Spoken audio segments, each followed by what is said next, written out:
Hello and welcome back to the Premier Injuries podcast. We've got another one of our breaking news updates. As we get closer and closer to the deadline, these will inevitably happen because so much more information is being told to us through clubs and manager press conferences and everything like that.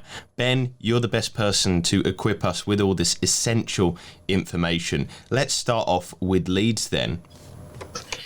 We've just heard from Marcelo Bielsa, and he was very coy with regards to his updates ahead of this week's games. We were hoping to have something definitive on Patrick Bamford, Calvin Phillips, and even Rafinha, who was involved with Brazil on international duty. But we'll start with Bamford. Prior to the break, he spoke about his ankle injury and the hopes, he was cautiously optimistic, of a return during the international break to training, twist and turning, which would put him into contention for game week 8. However, Bielsa has come out and he continually talks about this evolving of the injury and how he didn't want to give any kind of definitive answer because the journalists and the media would jump upon that. It doesn't sound great if the truth be known, especially when you heard that follow-up question with regards to Calvin Phillips, who missed the recent England internationals with a calf problem. He turned around and he actually said he might be involved. He has a chance. A decision will be made on either Thursday, Friday, or even the day of the game on Saturday. So there's hope there. There's also a little bit of hope on Rafinha. We know that he will be involved with Brazil in some capacity, but there's going to be less than, I think it's 36 hours between that game finishing and Leeds actually kicking off this weekend. Now, Bielsa talked about he wouldn't rule him out. He said it depends how many minutes he plays. It depends what he produces on the pitch. It also depends on how he recovers post-match and how much rest that he actually gets. So, he could be in the matchday squad. I still have my reservations on whether he's going to be likely to start.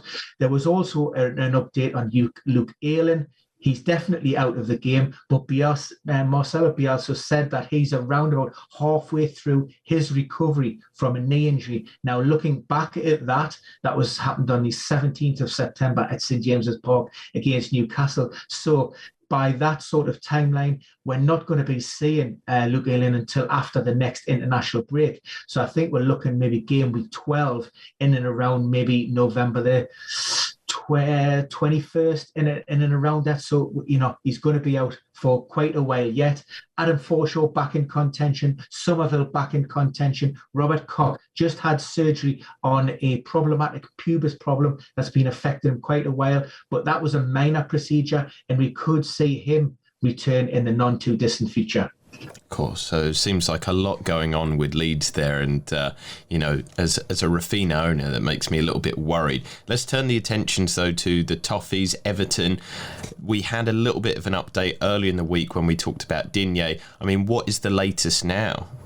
Yeah, so Lucas Digne, had a problem with his hamstring, released from that French squad immediately. Fortunately, it's not as serious as we first thought, just a bit of discomfort and tightness. So he's had treatment for the last 2 to 3 days, but he did return to the Everton training pitches at Finch Farm. So he is working with the group, along with Alex Iwobi and Seamus Coleman. So barring any setbacks or reaction, those 3 players should all be in contention. Now, Rafa spoke about the possibilities of other players returning. And, in terms of the community, we're only really bothered about Calvert-Lewin and Richarlison. They're the 2 big hitters. He wouldn't give any kind of definitive answer. He wouldn't rule them out. We know that they were involved in light training prior to game week 7. So, we're talking maybe 10 to 14 days on from that. The progression of the injury would suggest that they should be there or thereabouts. So whether Rafa is being very coy and it's smoke and mirrors with regards to that update because he doesn't want to, lay all his cards on the table, or whether it is just a case of those 2 players just cannot be guaranteed at that point remains to be seen. Elsewhere in that Everton squad, Andre Gomez, again, he's one that shouldn't be too far away. We think Fabian Delph is going to miss out with a dislocated shoulder. The other big news would be Yerry Mina. He plays for Colombia on Thursday night. And again, Rafa wouldn't goes for us to rule the big centre-back out. Again, it depends on if he comes through that game without any issues. And of course, Everton play on Sunday against West Ham, which means he does have that extra recovery day. So that could give him a chance of being included, not only in the matchday squad, but the starting 11. And finally, let's move into the big breaking news. Again, another reason why we do these is we want to keep you as up to date with information as soon as it comes out. Ferran Torres, big injury update with that one. Yeah, this has come out of the blue. I mean, we know that Ferran Torres picked up a foot problem. It was his right foot in the Nations League last week. He scored 2 goals. I think it was against Italy, if I'm correct. Now, he spoke post-match about that injury. He said it was a minor knock and that he would do anything to play in the final. Well, of course, he did recover. He has played in that final. But on his return to City, he's been assessed and they've discovered a small fracture in his foot. Now, it could be a metatarsal problem, and we know historically those can be fairly problematic. Spanish outlet Marca are saying that the player will be out for a minimum of 6 weeks.